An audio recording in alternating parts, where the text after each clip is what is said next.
The corridor on the third floor of Braemore General Hospital smelled like floor wax and recycled air at 4 in the morning, and Perry Cullen knew every inch of it the way a person knows only the spaces they have crossed 1,000 quiet times. He moved slowly, flashlight angled low, boots careful on the polished linoleum. Somewhere behind the nurse's station, a monitor beeped its steady rhythm. Somewhere below, a delivery truck was reversing in the loading bay, its alarm swallowed by distance. Perry did not hear these things consciously anymore. They had become the texture of the night shift, as familiar and unremarkable as his own breathing. His badge read P. Cullen, Security Night Division. He wore it clipped to the left breast of his gray uniform jacket, above a small ink stain that would not wash out no matter how many times he'd tried. His daughter Olive had noticed it one morning when she was still half asleep on the couch while he changed after a shift, and she had told him with complete seriousness that it looked like a duck. He had not been able to unsee it since. Olive was 9. She was staying at their neighbor's apartment 2 floors down while he worked, the arrangement they'd kept since her mother died 3 years ago, and the shape of his life had quietly reorganized itself around her. He checked his phone out of habit. No messages. She was fine. She was always fine. She was also the reason he stayed at a job that most people his age would have called beneath them, though Perry had stopped applying that word to much of anything in the last few years. He had not always been this person in this corridor. He almost left the folder where it fell. It had slid off the edge of the nursing station counter and landed open against the baseboard near his cart. A thick sheaf of pages inside a network-branded cover, printed sometime during the evening and left behind by whoever had been working late on the 4th floor. Perry bent to pick it up, meaning only to set it back on the counter, and the top page was face up, and a single number on line 6 stopped him the way a wrong answer on a finished exam stops your hand going through the door. He stood still for a moment, holding the folder. On the floor above, in the administrative wing that occupied Braemore General's 4th level, the lights had been on since midnight.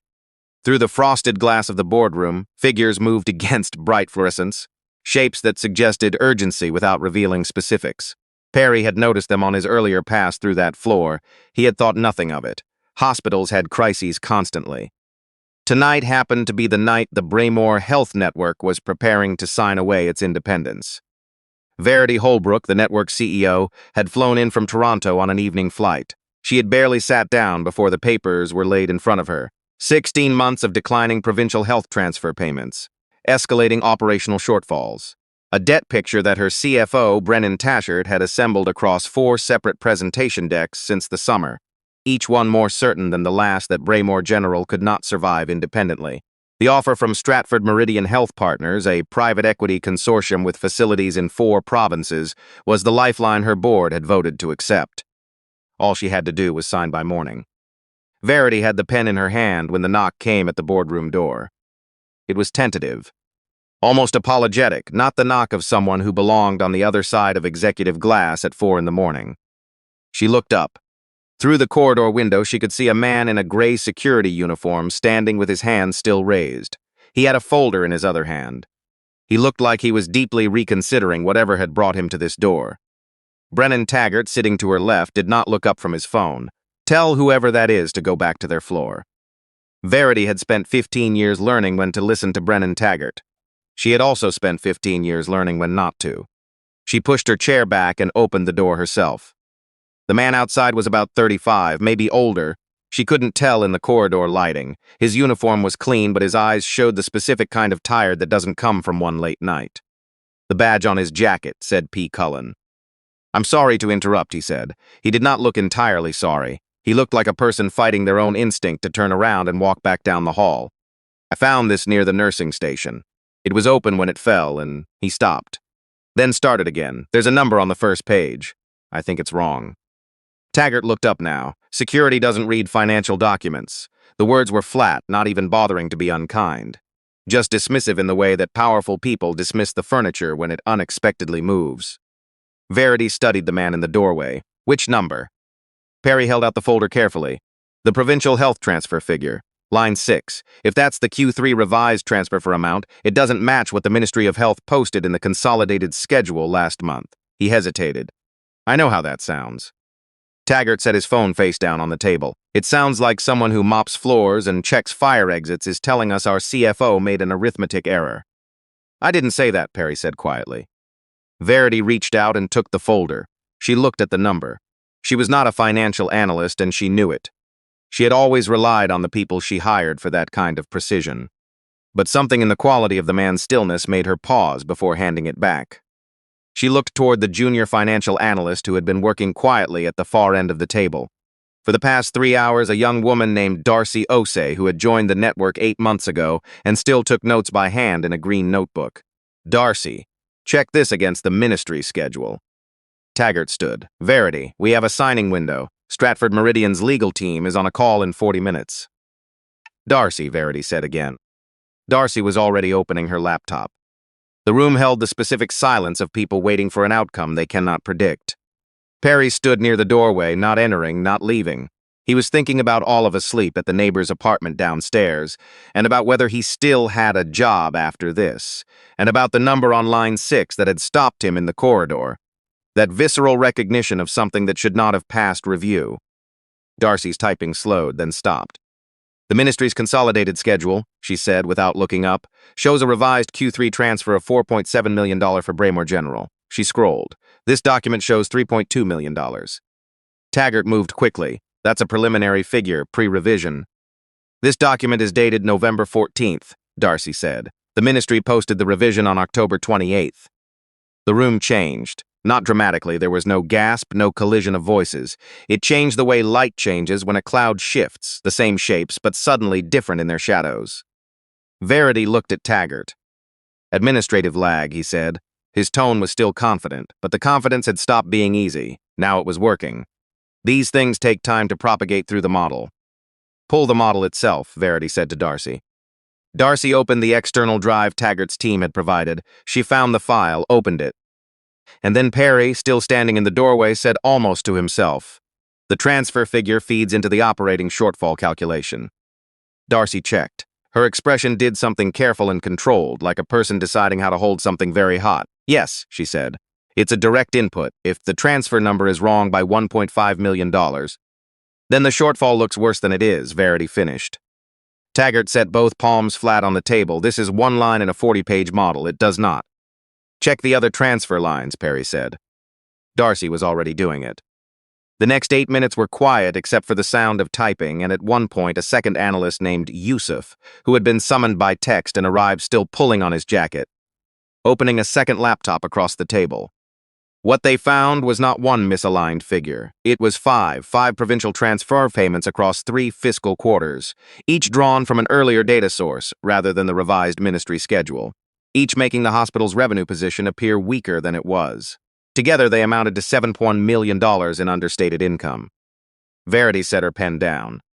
She set it flat deliberately, the way a person sets something down when they need both hands free. "How long has this model been in use?" she asked. Taggart answered too evenly. "Since August. You approved the methodology in the August board package."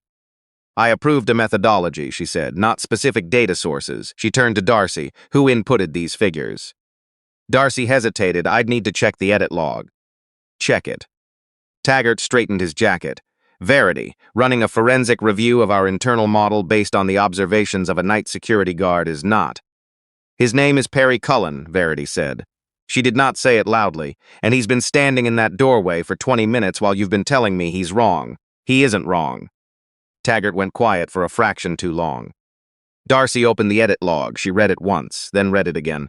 The transfer line values were manually overridden in 6 separate cells. She looked at the timestamp column between 11:47 p.m. and 12:19 a.m. October 31st. Yusuf leaned over her shoulder. "That's after the ministry published the revised schedule." "Whose credentials?" Verity asked. A pause, the kind of pause that answers its own question. "CFO access," Darcy said.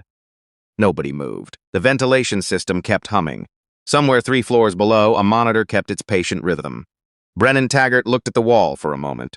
Then he looked at Perry Cullen, standing in the doorway with the unremarkable composure of someone who had already made the difficult decision before knocking. The decision to say the thing that needed to be said regardless of what it cost him. "This is a misread of standard quarter-end procedure," Taggart said. His voice had recovered its flatness, but the ease was gone for good. "I would strongly advise pausing until proper counsel can review this in context." "Perry," Verity said, "come in and sit down." Taggart stared at her. "You cannot be serious." Close the door behind you, she told Perry. Perry sat at the far end of the table, away from the executives, his hands folded on the surface in front of him the way a person sits in a room where they are trying not to take up more space than they need. Over the next hour, Darcy and Yusuf dismantled the model that had been the foundation of Braemore General's acquisition case. The picture that emerged was not a hospital in terminal decline. It was a hospital that looked like one, on paper, in a model that had been carefully arranged to produce that appearance. Twice Perry said nothing and only pointed at a line on the screen. Both times Darcy looked where he pointed and found something that didn't belong. Taggart stopped speaking after the third such moment. At one point, Verity asked Perry without ceremony, "Who are you before this?" He looked at the window. The sky outside was still the flat dark of pre-dawn, actuarial work, risk modeling for a reinsurance firm in Toronto. And then, my wife got sick. Private coverage had gaps we didn't know about until they mattered. By the time she passed, the debt had reorganized everything. He said it plainly without asking for anything in return. I moved here for family. The work I could get was the work I could get. The room stayed quiet in the way rooms do when something true has been said in them. Taggart spoke. Past employment does not validate. How old is your daughter? Verity asked Perry. 9. Is she taken care of tonight? She's with our neighbors. She's fine. Verity nodded once, as if confirming something privately, and turned back to the screen. It was Yusuf who found the payment, a transfer of $340,000 from the network's discretionary consulting budget to a numbered corporation registered in Nova Scotia 6 months earlier. No deliverables on file, no project description. Perry looked at the registration date and said nothing aloud, but his eyes went to Taggart.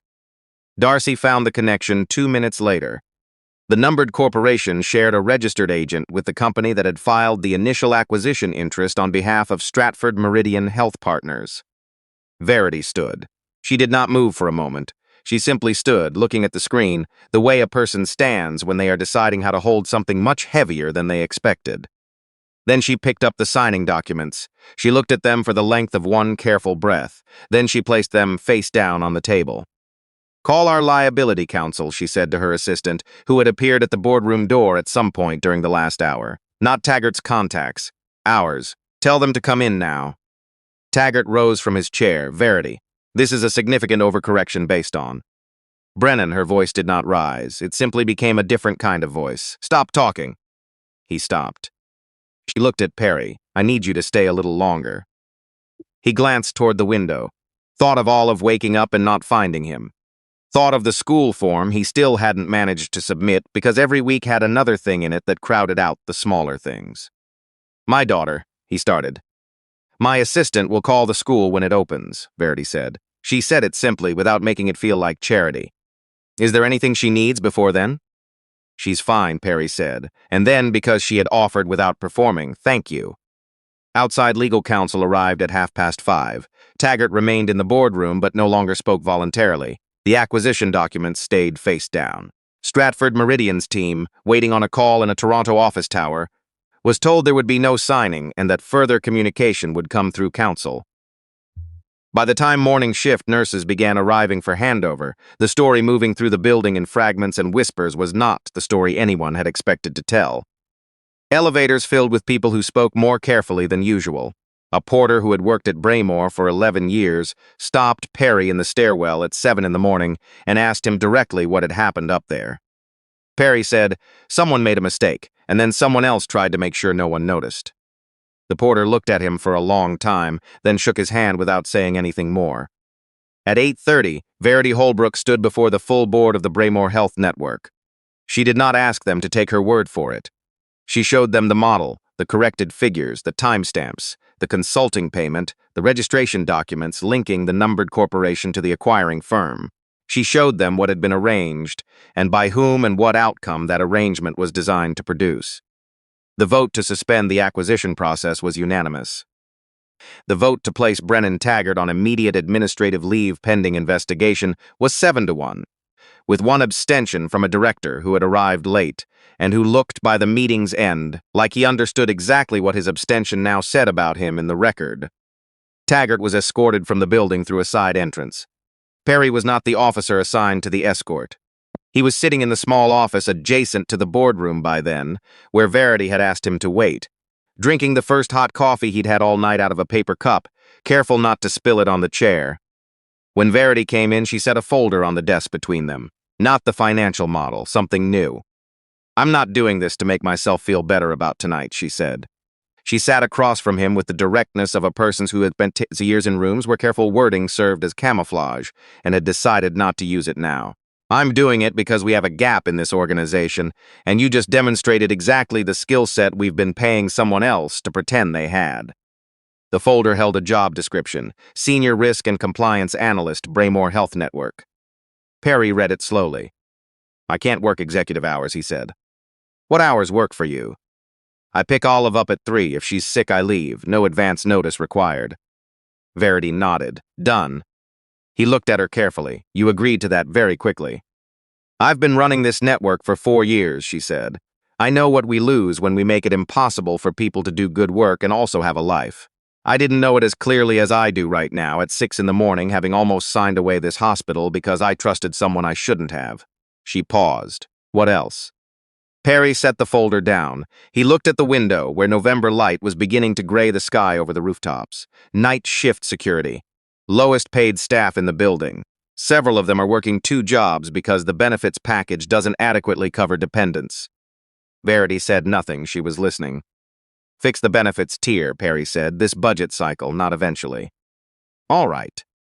And when you redo the model with accurate figures, the real operating picture, use the savings from the Taggart situation to fund 2 positions in the nursing support program. They've been running 1 person short on overnight OBS for 8 months. I see it every night I'm here. It's not sustainable." Verity studied him with the expression of someone recalibrating something they had been doing unconsciously. "You've been paying attention." "I walk these floors for 8 hours a night," he said. "It's the job." She picked up a pen, not the one she had held over the acquisition documents in the middle of the night, but a different one from her jacket pocket, and wrote 3 notes on a pad at the side of the desk. Precise, unhurried. "Done," she said. "All of it." Perry looked at the job description one more time. Then he closed the folder without signing anything. He told her he needed to sleep on it first, and she told him that was the most sensible thing anyone had said to her in 16 months. They shook hands across the small desk, and he carried his empty cup to the recycling bin near the door and left it there. He took the service stairs down because the elevators were crowded with the morning rush. Through the narrow windows on each landing, he watched the parking lot filling up. The early arrivals in their thick winter coats, thermoses, and lanyards, stepping around patches of ice near the south entrance that hadn't been treated yet. People who did not know what had happened on the 4th floor. Who would go about their Tuesday not knowing that their job still existed because a man they had probably never spoken to had noticed 1 number on a page he had no business reading. He was not thinking about that part. He was thinking about Olive. Their neighbor Paulette, a retired schoolteacher, had texted at 7 to say Olive had eaten toast and was watching something on her tablet and had asked twice when her dad was coming. Perry replied, "On my way, 20 minutes. Can she be ready in her snowsuit?" Paulette replied with a thumbs up and then after a moment a small red heart. He pushed through the lobby doors and walked out into the November morning. The cold hit him across the face, the particular cold of Ontario in late autumn that doesn't apologize for itself. His breath made a white cloud. The parking lot smelled like exhaust and frost. Olive was waiting outside Paulette's building in her orange snowsuit when he arrived, backpack listing to the left the way it always did because she refused to use the chest clip. She was watching a bird on the railing across the path with the specific intense stillness of a child who has not yet learned to pretend she isn't interested in things. She heard his footsteps and turned. "You look different," she said. This was her version of a greeting when she had opinions about something. Perry crouched down despite the protest in his knees from 8 hours on hard floors and straightened the backpack strap. She let him. "Big night at work," he said. "Did something happen?" He thought about the right way to answer that. He thought about a folder landing open on a corridor floor, and 1 number that had not belonged where it was placed, and what it cost a person to walk through a door they are not supposed to walk through, and say the thing that needs to be said regardless of consequence. He thought about Brennan Taggart's face in the moment the room understood what the timestamps meant. He thought about Verity Holbrook placing her pen flat on the table. "Something was wrong," he said, "and I found it." Olive considered this with the seriousness she applied to most information. "Did you fix it?" He zipped her jacket the last centimeter she hadn't bothered to close herself. Mostly, he said. The rest will take a while. She accepted this, turned and started walking towards school 2 blocks away with the slightly lopsided march the backpack always gave her. Perry fell into step beside her. The morning light was thin and pale over the rooftops, the way it was as in this city in November, not warm but present, doing its job. Olive said a minute later, not looking up from the sidewalk, Paulette made scrambled eggs. She puts cheese in them. I know, he said. She showed me how. They walked the rest of the way without talking, which was the kind of quiet that didn't need filling.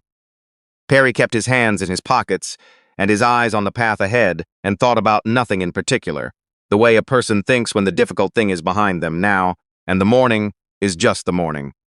Above the city, the sky was brightening by degrees. The hospital was 6 blocks back, its upper floors catching the first pale winter light. Inside it, somewhere, people were beginning to understand that the building they had come to work in that day still belonged to itself. And outside, walking through the November cold in a gray security uniform beside a daughter who had questions about scrambled eggs. The man who had helped make that true was watching the ice on the pavement, making sure she didn't slip.